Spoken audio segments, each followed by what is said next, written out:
Hello friends, welcome to अफसर academics. हम अपने 11th क्लास पॉलिटिकल साइंस का chapter 2 rights in the Indian constitution कर रहे हैं। अब तक हम सारे जो फंडामेंटल राइट्स कॉन्स्टिट्यूशन में मेंशन है उनके बारे में पढ़ चुके हैं। अब हम पढ़ेंगे डायरेक्टिव प्रिंसिपल्स के बारे में। तो डायरेक्टिव प्रिंसिपल क्या है? Directive principles of state policy. ठीक है, ये एक अलग से लिस्ट है जो कि हमारे कॉन्स्टिट्यूशन में मेंशन की गई है। देखिए, डायरेक्टिव प्रिंसिपल्स और फंडामेंटल राइट में अंतर क्या है। फंडामेंटल राइट जो दिए गए हैं वो दिए गए हैं सिटीजन्स को, कि हर सिटीज़न को एक देश का, इंडिया का सिटीजन होने के नाते कौन कौन से राइट्स हैं जो कॉन्स्टिट्यूशन के ज़रिए उसको मिलेंगे। अब डायरेक्टिव प्रिंसिपल्स का क्या मतलब है? जैसा कि नाम से पता है, डायरेक्टिव मतलब एक डायरेक्शन देनी है। तो वो डायरेक्शन किसको दी गई है? सरकार को, स्टेट को। तो स्टेट को जो है कुछ डायरेक्शन जो दी गई हैं कि वो किस तरह से बेहतर तरीके से काम कर सके, वो है डायरेक्टिव प्रिंसिपल, जिसकी लिस्ट जो है वो कॉन्स्टिट्यूशन में मेंशन की गई है। देखिए, स्टेट का क्या काम होता है? स्टेट का काम होता है, स्टेट का क्या मतलब है? देश कौन चला रहा है? सरकार। ठीक है, तो यहाँ पर बेसिकली बात की गई है कि सरकार को किस तरीके से काम करना चाहिए। देखिए, पुराने ज़माने में क्या होता था? सरकार का या राजा रानी का क्या काम होता था? लोगों से टैक्स लेना और बदले में उनको सिक्योरिटी देना और कुछ बेसिक नीड्स उनकी पूरी करना।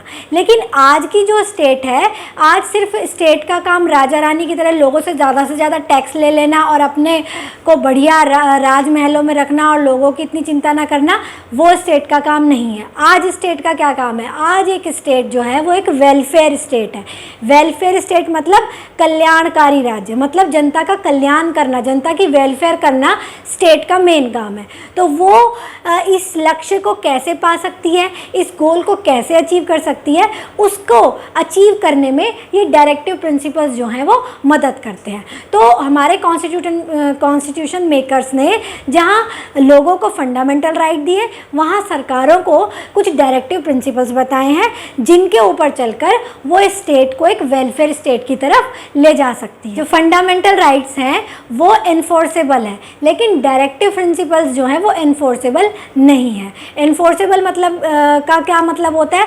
अगर फंडामेंटल राइट्स को कोई आपसे छीनता है या किसी भी तरह से सरकार, कोई इंडिविजुअल आपका फंडामेंटल राइट किसी भी तरह से कम कर रही है, तो आप उसके खिलाफ हाई कोर्ट, सुप्रीम कोर्ट में जा सकते हो और वो बिल्कुल आपका फंडामेंटल राइट जो है वो आपको वापस दिलवाएगी। लेकिन जो डायरेक्टिव प्रिंसिपल्स हैं, अगर कोई सरकार डायरेक्टिव प्रिंसिपल के हिसाब से कोई काम नहीं कर रही है, तो आप उसके खिलाफ सुप्रीम कोर्ट में, हाई कोर्ट में नहीं जा सकते कि भैया ये डायरेक्टिव प्रिंसिपल के हिसाब से नहीं है, क्योंकि ये एनफोर्सेबल, लीगली एनफोर्सेबल नहीं है और जस्टिकेबल नहीं है। मतलब आप इनको कोर्ट में नहीं ले जा सकते, नहीं कह सकते कि सरकार को ये काम करना ज़रूरी है। ये सिर्फ एक तरीके के मॉरल ग्राउंड है। एक मॉरल ग्राउंड पर गाइडलाइंस दी गई हैं सरकार को कि वो इस तरीके से अपना काम करे। जैसे कि आपको ये कहा जाता है कि आपके घर में कोई अगर गेस्ट आ रहा है, कोई बड़े आ रहे हैं, तो आप उनको नमस्ते करिए, उनको अच्छे से पानी वगैरह सर्व करिए। अगर आप नमस्ते नहीं भी करेंगे तो ऐसा तो होगा नहीं कि आपको पकड़ के जेल में ले जाया जाएगा। जेल में कब ले जाया जाएगा? अगर आप उनके ऊपर गन रख देंगे। तो आपका नमस्ते करना या उनको रिस्पेक्ट देना वो एक मॉरल ग्राउंड है।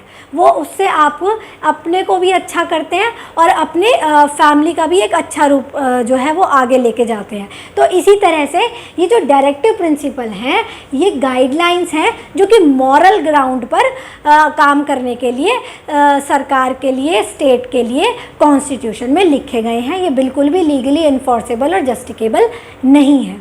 These are the moral forces. मैंने आपको बता दिया to government that government would take them seriously. तो क्या उम्मीद की थी कॉन्स्टिट्यूशन मेकर ने सरकारों से, स्टेट से, कि वो मॉरल ग्राउंड पर इस चीज़ को सीरियसली लेगी और कोशिश करेगी ज़्यादा से ज़्यादा डायरेक्टिव प्रिंसिपल्स के हिसाब से अपने कानूनों को बनाए, ताकि देश का और लोगों का ज़्यादा से ज़्यादा वेलफेयर हो सके।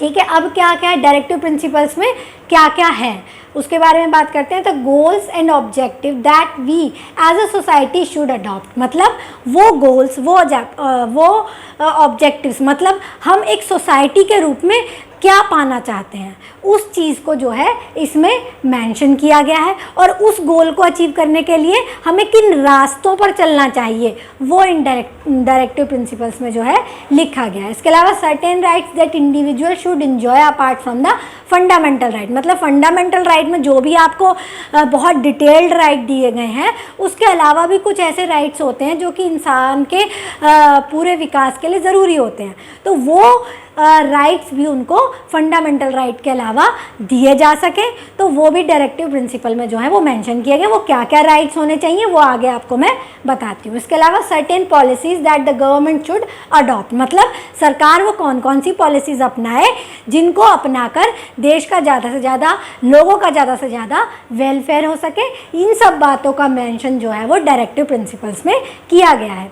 आज तक हमारी सरकारों ने 70-75 साल में बहुत सारे बिल ऐसे पास किए हैं, बहुत सारे कानून ऐसे पास किए हैं जिसमें उन्होंने डायरेक्टिव प्रिंसिपल्स को ध्यान में रखा। जैसे ज़मींदारी को बैन किया, आपको पता है, आपने अगर पुराने ज़माने की पिक्चरें देखी होंगी तो देखा होगा कि ज़मींदारी प्रथा जो थी वो कितनी परेशानी थी हमारे देश में, किस तरह से एक्सप्लॉइट करते थे ज़मींदार पूरे के पूरे किसानों को, तो उसको पूरी तरह से अबॉलिश कर दिया गया।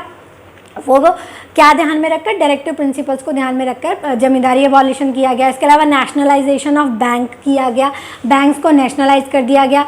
इसके अलावा फिक्स मिनिमम वेजेस, मतलब फिक्स मिनिमम वेजेस करने का क्या मतलब है कि एक मिनिमम वेज बना दिया गया कि इससे कम जो है वो किसी भी इंसान को काम के लिए नहीं दिया जाएगा। इसके अलावा कॉटेज एंड स्मॉल इंडस्ट्रीज़ को बढ़ावा देने के लिए कहा गया, क्योंकि देखिए हमारे देश में जहाँ इतनी बड़ी पॉपुलेशन है वहाँ पर ये बहुत ज़्यादा ज़रूरी है। जो और पुराने समय से हमारे यहाँ कॉटेज इंडस्ट्री, जो स्मॉल इंडस्ट्रीज़ जो हैं वो बहुत फ्लरिश रही हैं, लेकिन आज के ज़माने में वो कहीं ना कहीं थोड़ा सा पीछे होने लगी हैं। लेकिन लोगों को इंडिपेंडेंट बनाने के लिए बहुत ज़रूरी है कि वो अपने पुराने काम को आगे लेके जा सके, इसलिए कॉटेज और स्मॉल इंडस्ट्री मतलब जो लोग घर में काम कर सकते हैं या थोड़े से लोग मिलकर किसी भी बिज़नेस को कर सकते हैं, उसको आगे बढ़ाने में सरकार जो है वो मदद करती है। इसके अलावा रिजर्वेशन फॉर एससीज एंड एसटीज़, मतलब एससी एसटीज़ को आगे बढ़ाने के लिए, उनके वेलफेयर के लिए, उनके अपलिफ्टमेंट के लिए रिजर्वेशन को किया गया। इसके अलावा राइट टू एजुकेशन किया गया। आपने पढ़ा था कि 14 ईयर्स तक के सभी बच्चों के लिए फ्री एजुकेशन किया गया है, मस्ट एजुकेशन किया गया है। इसके अलावा पंचायती राज सिस्टम जो है उसको जो है फंडामेंटल इसमें डायरेक्टिव प्रिंसिपल्स में रखा गया था, और इसी के आधार पर बाद में जो है हमने पंचायती राज व्यवस्था को अपने देश में लागू किया था। क्योंकि हमारा देश, आपको पता है कि हमारा देश एक कृषि प्रधान देश है, हमारे यहाँ पर गांव बहुत ज़्यादा है, तो ये बहुत ज़्यादा ज़रूरी था कि डिसेंट्रलाइज किया जाए अथॉरिटीज़ को। डिसेंट्रलाइज का मतलब सिर्फ ऐसा ना हो कि एक सेंटर में सरकार है, वो सबको जानती भी नहीं है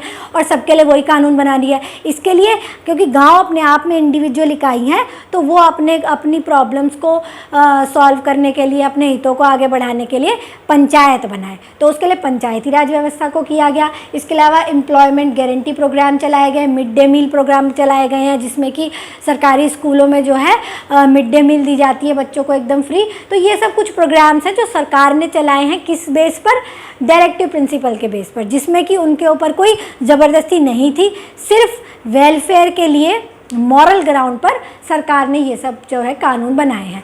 देखिए अब मैंने आपको बताया इनके गोल्स क्या हैं। ये डायरेक्टिव प्रिंसिपल्स जो लिखे गए हैं, अलग से पूरी लिस्ट बना दी गई है जो कि इन्फोर्सेबल नहीं है, तो बिना मतलब में तो लिखा नहीं होगा, कुछ तो गोल्स होंगे जो कॉन्स्टिट्यूशन मेकर ने सोचे होंगे कि हमें अचीव करने हैं। तो वो क्या थे कि वेलफेयर ऑफ पीपल, बेसिकली आज स्टेट का क्या काम है, हमें जनता की भलाई करना है, तो जनता की भलाई कैसे ज़्यादा से ज़्यादा हो सके उसके लिए इनको रखा गया, ये गोल अचीव करना था। इसके अलावा सोशल, इकोनॉमिक, पॉलिटिकल जस्टिस लोगों को मिले, मतलब लोगों को सोसाइटी में इकोनॉमिकली, पैसों में और पॉलिटिकली किसी भी तरह की प्रॉब्लम ना करना पड़े, उसके लिए जस्टिस उनको मिले, इसको ध्यान में रखना। इसके अलावा raising the standard of living, लोगों का जीवन स्तर को ऊपर, उनके लिविंग स्टैंडर्ड को ऊपर उठाने की कोशिश की जा सके।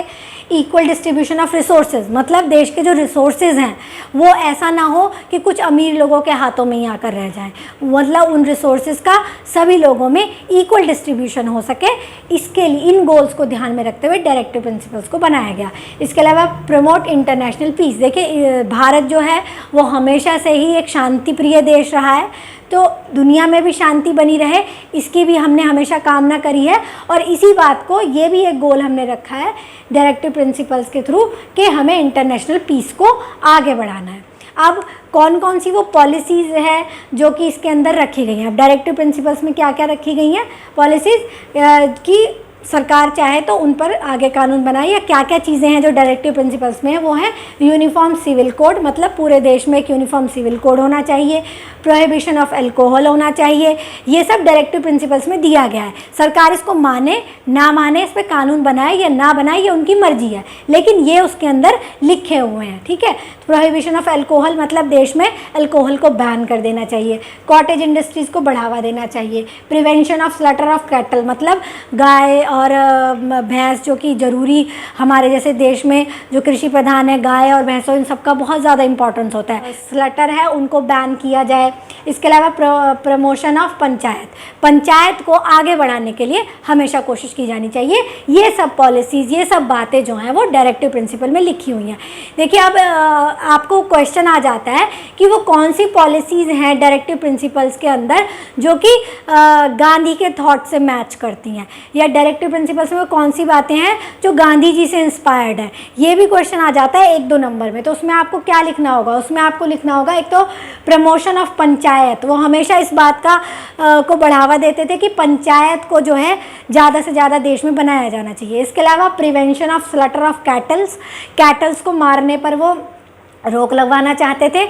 इसके अलावा वो कॉटेज इंडस्ट्रीज़ को बढ़ावा देना चाहते थे, और प्रोहिबिशन ऑफ अल्कोहल, वो हर तरीके से अल्कोहल को बैन करवाना चाहते थे। तो ये वो चीज़ें हैं, ये वो डायरेक्टिव प्रिंसिपल्स हैं लिस्ट में जिनके ऊपर गांधी जी का बहुत ज़्यादा प्रभाव है। ये अलग से क्वेश्चन आ जाता है कई बार, तो आप इस चीज़ को याद रखिएगा।